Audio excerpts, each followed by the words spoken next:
दोस्तों, अगर आपको कहानियाँ सुनने का शौक है तो आप बिल्कुल ही सही चैनल पर आए हैं।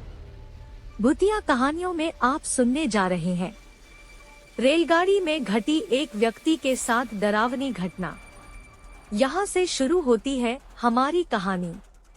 विशाल नामक 40 वर्षीय व्यक्ति 7 माह के बाद अपने भरे पूरे परिवार में लौट रहा था।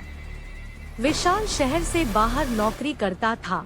7 महीने का अपना पूरा पैसा इकट्ठा करके वह अपने घर लौट रहा था। उसके परिवार में उसकी पत्नी थी और 2 बच्चे। विशाल रेलगाड़ी से अपने घर का सफर तय कर रहा था। रात काफी हो चुकी थी। ट्रेन में सवार सभी लोग अपनी अपनी बर्थ पर सो रहे थे, मगर विशाल की आंखों में नींद ही नहीं थी। इसका सबसे बड़ा कारण उसे घर जाने की खुशी थी। घर जाने की खुशी में विशाल को नींद नहीं आ रही थी। विशाल के अलावा एक व्यक्ति ऐसा और भी था जो सोया नहीं था। उसकी बर्थ के सामने वाली बर्थ पर ही वह व्यक्ति बैठा था। अपने सामने चुपचाप बैठे व्यक्ति को विशाल ने देखा तो जाना कि वह ड्रैकुला की कहानी पढ़ रहा था। विशाल को लगा कि उसके सामने जो व्यक्ति बैठा है वह किताब पढ़ने के माध्यम से अपना वक्त बिता रहा है। शायद उसे भी नींद नहीं आ रही है। विशाल को लगा कि वह क्यों न अपने सामने बैठे व्यक्ति से बातचीत करने में अपना समय गुजारे। इसी इरादे के साथ विशाल ने उसे पुकारा, भाई साहब। किताब पढ़ रहे व्यक्ति ने उसकी आवाज को अनसुना सा करके उस पर कोई ध्यान नहीं दिया। दूसरी आवाज पर उसने किताब नीचे करके विशाल को सपाट दृष्टि से देखा। उसके चेहरे पर भी सपाट भाव ही थे। इस बार विशाल तनिक संकोच के साथ बोला। विशाल मुस्कुराकर उससे बातों का सिलसिला जारी रखते हुए बोला, आपका नाम क्या है? सूर्य प्रताप, वह बोला। नहीं, सूर्य प्रताप ने पूर्ववत स्वर में कहा। तो फिर आप अपने घर से कहीं और जा रहे हैं? विशाल ने मुस्कुराते हुए सामान्य स्वर में कहा। प्रताप ने उसे इस नजर से देखा मानो वह कुछ ना कहना चाहता हो। विशाल चेहरे से ऐसा प्रकट करने लगा मानो बराबर संकोच कर रहा हो। फिर बोला, मैं आज 7 महीने बाद अपने घर वापस लौट रहा हूँ।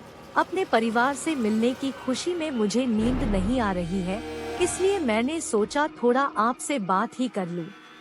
प्रताप कुछ ना बोला। वह उसकी बात पर सिर को इस तरह जुम्बिश देकर रह गया मानो उसकी बात पर सहमति जता रहा हो। प्रताप के हाव भाव से साफ जाहिर था कि वह बात करने के मूड में बिल्कुल नहीं था। वह निरंतर जता रहा था कि जैसे उसे इस समय बात करना बिल्कुल अच्छा न लग रहा हो, मगर आज तो जैसे विशाल चुप रहने के मूड में बिल्कुल नहीं था। वह बातों को बढ़ावा देते हुए बोला, भाई साहब, क्या आप भूत प्रेतों पर विश्वास करते हैं? हाँ, प्रताप अपने छोटे से उत्तर में बात को पूरा किया। मगर कैसे? विशाल बोला, क्या आपने कभी किसी भूत या प्रेत को अपनी आंखों से देखा है? उसके प्रश्न पर प्रताप ने चंद लम्हों तक उसे ध्यान पूर्वक इस तरह देखा मानो उससे बहुत कुछ कहना चाहता हो, मगर ऐसा बिल्कुल नहीं हुआ। कुछ कहने के स्थान पर प्रताप ने किताब अपने चेहरे के सामने की और उसे पढ़ने लगा। विशाल ऐसा देख उलझ गया। उसकी समझ में नहीं आया कि प्रताप ने उसकी बात का कोई जवाब नहीं देकर अपना चेहरा किताब में क्यों छुआ लिया।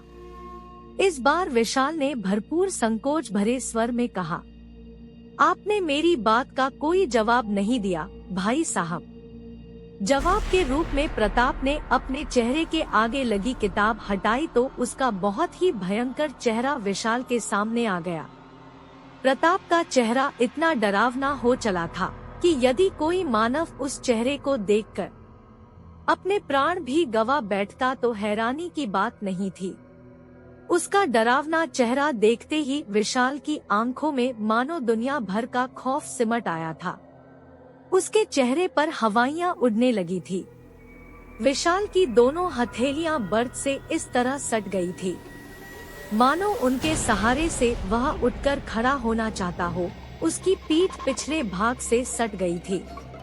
हद यह थी उसके खौफजदा रह जाने की कि वह सांस लेने में भी डर रहा था, या फिर ये कहा जाए कि सांसें खुद ही बाहर आते हुए भयभीत थी। यहाँ तक कि उसकी आवाज भी नहीं निकल पा रही थी। विशाल जान गया था कि उसके सामने मौजूद प्रताप कोई मनुष्य नहीं बल्कि एक भूत है। विशाल बेबस रहकर अपने स्थान पर शिवाय बैठे रहने के कुछ ना कर सका। उसके सामने बैठा डरावना चेहरे व लंबे लंबे दांत वाला भूत ठहाके लगाकर बोला, अब तुम्हें विश्वास हो चला होगा कि आज के समय में भी भूत प्रेत जैसी चीजें मौजूद है। क्या तुम सचमुच भूत हो? विशाल ने भय से परिपूर्ण स्वर में पूछा। अब भी तुझे यकीन नहीं आया मूर्ख? कोई बात नहीं, मैं जब तेरा खून पीऊंगा तब तुझे यकीन आ जाएगा। नहीं नहीं, मुझे मत मारो। मेरे 2 बच्चे और मेरी पत्नी घर पर मेरे आने की प्रतीक्षा कर रहे हैं। अगर मैं मर गया तो उनका सहारा छिन जाएगा। मुझे जाने दो कहते हुए विशाल अपने स्थान से सरकने लगा। वह भूत उसे देखकर मुस्कुराता रहा। विशाल भागने के चक्कर में अपने स्थान से फुर्ती के साथ उठा और दौड़ पड़ा। उसी समय भूत ने अपने स्थान पर बैठे रहकर ही दाहिना हाथ उठाया। उसका हाथ लंबा हो गया। वहीं बैठे रहकर उसने भाग रहे विशाल की गर्दन पकड़ ली और उसे अपनी तरफ घसीट लिया। विशाल चिल्लाया। उसकी पुकार सुन रेल में सवार सभी यात्री उसके पास चले आए। विशाल ने देखा कि उसके पास आए सभी यात्रियों के चेहरे भी बहुत डरावने हो चले हैं। अब उसे यह समझने में ज्यादा वक्त न लगा कि ट्रेन में सवार सभी यात्री भूत हैं। पूरी रेलगाड़ी भूतों से भरी थी। आहिस्ता आहिस्ता विशाल को चारों ओर से भूतों ने घेर लिया। इस चक्रव्यूह में फंसने के बाद विशाल का हार्ट अटैक हो गया। इसी के साथ सारे भूत विशाल का खून पीने के साथ साथ उसकी बोटी बोटी तक नोच कर खा गए। रोजाना नई डरावनी कहानियों के लिए हमारे चैनल को सब्सक्राइब करें और अपने दोस्तों में शेयर करें।